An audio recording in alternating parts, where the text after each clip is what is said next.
गंगा किनारे बसा एक छोटा सा गांव था, रामपुरवा। हरे भरे खेत, बरगद के पुराने दरख्त और मिट्टी के घरों की कतारें। इसी गांव में रहता था एक बूढ़ा किसान, बलदियू काका। 60 बरस की उम्र, झुकी हुई कमर, मगर आंखों में अब भी वही चमक जो जवानी में हिल चलाते वक्त हुआ करती थी। बलदियू काका के पास 20 बीघा जरखेज जमीन थी। यही जमीन उनके बाप दादा की निशानी थी। यही उनकी पूरी दुनिया थी। बीवी साउतरी कई साल पहले गुजर चुकी थी और उसके बाद बलदियू काका ने अकेले ही अपने 4 बेटों को पाला, रामू, श्यामू, मोहन और सूरज। चारों बेटे जवान हो चुके थे, मगर एक भी खेत में हाथ नहीं लगाता था। रामू सबसे बड़ा, दिन रात ताश की बाजी में उलझा रहता। श्यामू को नींद इतनी प्यारी थी कि सूरज सर पर आ जाए तब भी चारपाई नहीं छोड़ता। मोहन शहर के चक्कर काटता, हमेशा किसी न किसी जुगाड़ में लगा रहता जो कभी पूरा नहीं होता। और सबसे छोटा सूरज, वो बस इधर उधर की गप्पें हाँकने और बहाने बनाने में उस्ताद था। एक सुबह खेत की मेड़ पर खड़े बलदियू काका आसमान की तरफ देख रहे थे। बादल घर आए थे, बारिश का मौसम था और खेत जूतने का वक्त निकला जा रहा था। उन्होंने घर की तरफ आवाज लगाई, रामो, श्यामो, मोहन, सूरज, बाहर निकलो, बारिश आने वाली है, खेत जूतना है। घर के अंदर से कोई जवाब नहीं आया। बलदियू काका ने दोबारा पुकारा, तीसरी बार पुकारा। आखिर में रामू आंखें मिलते हुए दरवाजे पर आया। बापू, अभी थोड़ी देर और सोने दो ना। रात को बड़ी देर तक ताश खेलता रहा, नींद पूरी नहीं हुई। ताश?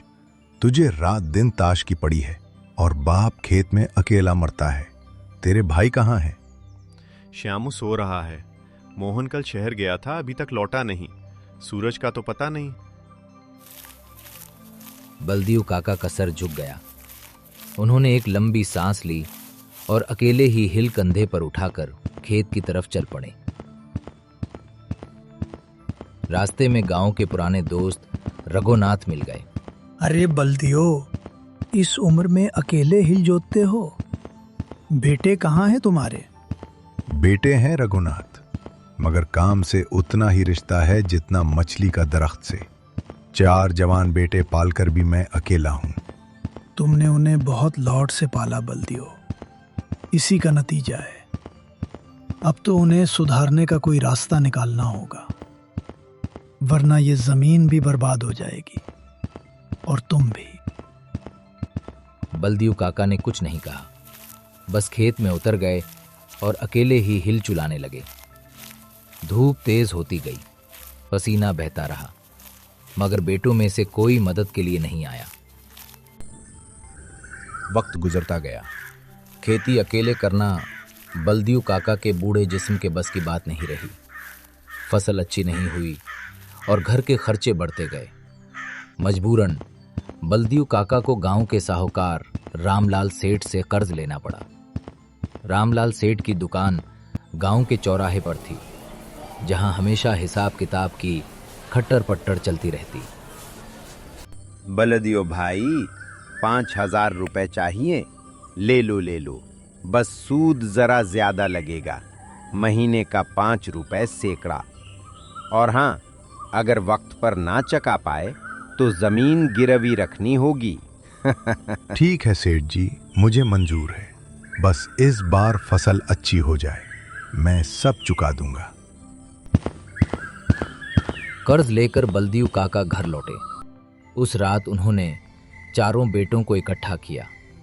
दिए की मध्यम रोशनी में 4 जवान चेहरे बैठे थे, मगर किसी की आंखों में जिम्मेदारी का कोई जज्बा नहीं था। सुनो, मैंने सेठ से कर्ज लिया है 5,000 रुपए सूद पर। अगर हम सब ने मिलकर मेहनत नहीं की, फसल अच्छी नहीं उगाई, तो ये जमीन हमारे हाथ से निकल जाएगी। वही जमीन जो तुम्हारे दादा परदादा की निशानी है। बापू, इतनी फिक्र क्यों करते हो? मैं शहर में एक बड़ा काम शुरू करने वाला हूं। जल्दी ही पैसा आएगा, कर्ज खुद ब खुद उतर जाएगा।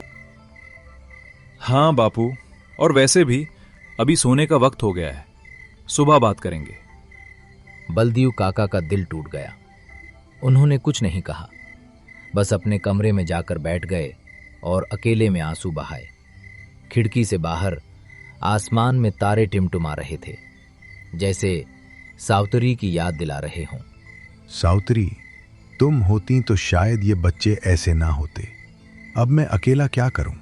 ये जमीन बचाऊं या उनका मुस्तकबिल? कुछ महीने बीते। फसल कमजोर हुई क्योंकि खेत की सही देखभाल किसी ने नहीं की। कर्ज बढ़ता गया।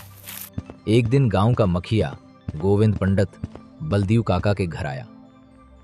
बलदियो, गांव में बातें हो रही हैं कि सेठ रामलाल तुम्हारी जमीन हड़पने की तैयारी में है। तुम्हारा कर्ज काफी बढ़ चुका है, कुछ करो वरना बहुत देर हो जाएगी। पंडित जी, मैं अकेला बूढ़ा आदमी हूं। मेरे 4 बेटे हैं, मगर चारों कामचोर। मैं क्या करूं? बेटों को समझाओ बलदियो, उनसे कहो कि यह जमीन सिर्फ मिट्टी नहीं, तुम्हारी पूरी जिंदगी की मेहनत है। अगर वो नहीं समझेंगे तो एक दिन पछताएंगे, मगर तब बहुत देर हो चुकी होगी। गोविंद पंडित के जाने के बाद बलदीव काका ने आखिरी कोशिश की। उन्होंने चारों बेटों को खेत की मीड़ पर बुलाया। बेटा रामो, श्यामो, मोहन, सूरज, देखो इस जमीन को। इस मिट्टी में तुम्हारी दादी, तुम्हारे दादा का पसीना मिला है। मैंने अपनी पूरी जवानी इसी खेत को सींचने में लगाई। अब मेरे हाथ कांपते हैं, मेरी कमर झुक गई है। मुझे तुम्हारी मदद चाहिए, वरना ये जमीन हमसे छिन जाएगी। बापू, हमें खेती नहीं आती, हम पढ़े लिखे हैं, हमें कोई और काम करना चाहिए। पढ़े लिखे? कौन सी पढ़ाई की तुमने जो दिन रात गांव में आवारा घूमते हो? एक दिन भी काम नहीं किया और बड़ी बड़ी बातें करते हो। बापू, तुम हमेशा हमें ताना मारते हो, हम कोशिश तो कर ही रहे हैं। बलदीव काका ने कुछ नहीं कहा, बस पलटकर खेत की तरफ देखते रहे, जहां फसल आधी सूख चुकी थी।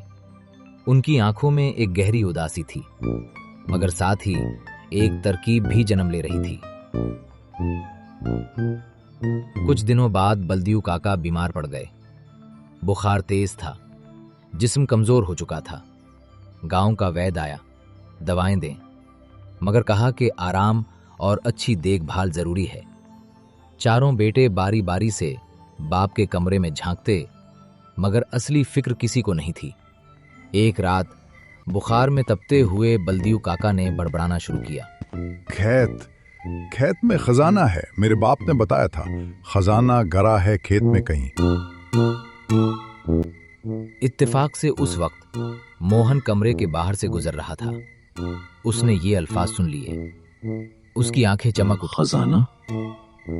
खेत में खजाना गड़ा है? बापू ने तो कभी ये बात नहीं बताई। ये तो बड़े काम की बात है। मोहन दौड़ता हुआ बाकी भाइयों के पास गया और उन्हें ये बात बताई।